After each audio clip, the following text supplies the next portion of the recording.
Good morning, Ram Ram সকলো অসমবাসী ৰাইজলৈ। এয়া হৈছে দুপৰীয়াৰ 11:50, মানে 12টা বাজিব আৰু ভক্তৰ ভিৰ আপোনালোকে চাই আছে। এয়া মহাকুম্ভ মেলাৰ সংগমত গংগা নয়নৰ সময়। এয়া বিভিন্ন ঠাইৰ পৰা অহা ভক্তসকলৰ গংগা স্নানৰ কাৰণে কিমান ভিৰ হৈছে আপোনালোকে চাই আছে। এয়া মেইন সংগম পইণ্টত এয়া ভক্তৰ সমাৰোহ, ভিৰ, কোনো ভাষা নাই ক'বলৈ। সদায় এয়া চলি আহিছে।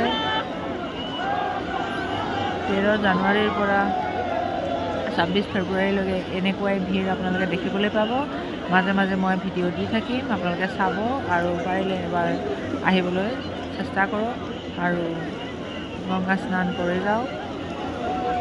ইমান ভিৰ আপোনালোকে চাওক, ইমান দূৰলৈকে দেখি সিমানেই ভিৰ।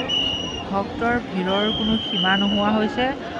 বৰ্তমান সময়লৈকে কমেও 15 কোটি ভক্তৰ গংগা স্নান হৈ গৈছে আৰু এয়া ভিৰ 26 ফেব্ৰুৱাৰীলৈকে শেষ নহ'ব। আৰু 26 ফেব্ৰুৱাৰীলৈকে আপোনালোকে এনেকুৱা ভিডিঅ' দেখিবলৈ পাব।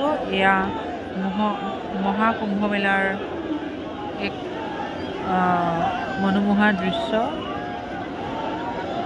বহুতেই ভাল লগা মুহূৰ্ত, ভাষাৰে বুজাব নোৱাৰি। বহুতেই বেছি ভাল লগা মুহূৰ্ত আৰু ইয়াতে আমি ডিউটি কৰিবলৈ পাই বহুতেই সুখী।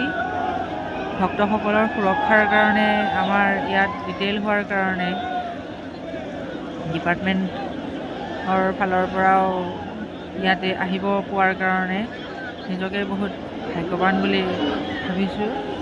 বুজাব নোৱাৰা এক বহুত ধুনীয়া অনুভূতি। জীৱনত প্ৰথম আৰু শেষবাৰৰ কাৰণে এয়া মহাকুম্ভ মেলাত আহিব সক্ষম হৈছোঁ। বহুতেই ভাল লগা অনুভৱ, ভাষাৰে বুজাব নোৱাৰোঁ। আৰু পাৰিলে আপোনালোকেও আহক আৰু ইয়াতে গংগা স্নান কৰক।